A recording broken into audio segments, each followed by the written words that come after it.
So you found your true love and now you're planning for your future life together, but are you financially compatible to make your money last through? In today's Midday Fix, Craig Balanas has some advice. He's the co-founder and CEO of Wealth Management Group in Inverness. Craig, good to have you back. Yeah, thank you. So it's not surprising, you say in your notes here, that more than half of all couples divorce over money.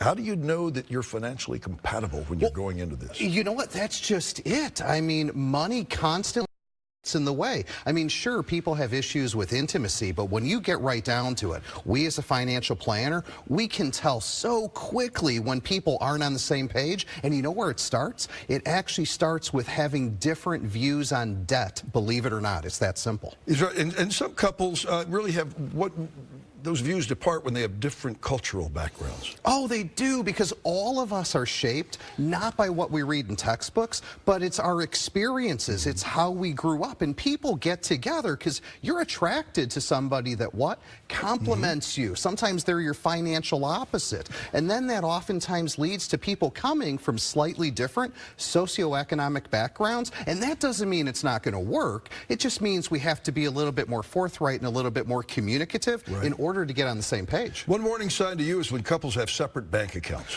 Yes. Now here, you know, couples can have separate bank accounts. That's fine. It works good for some.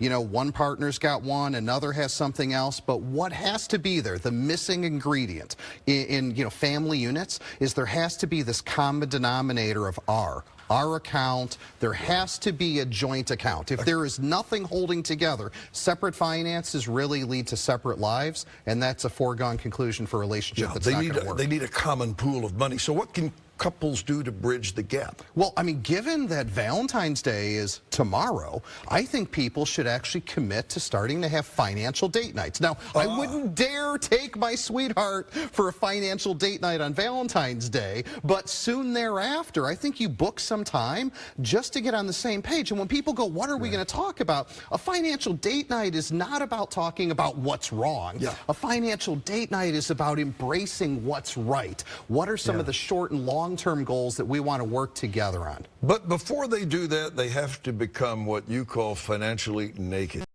Which is another way of saying transparent. It's got to be transparent because, believe it or not, I mean, study after study shows that couples are hiding cash on the side from their partner. Studies show that people not only are hiding cash, worse yet, they're hiding debts that show up then when they go to refi a house, they go to buy new property. All of a sudden, you don't want your partner to find out about some hidden skeletons in your closet.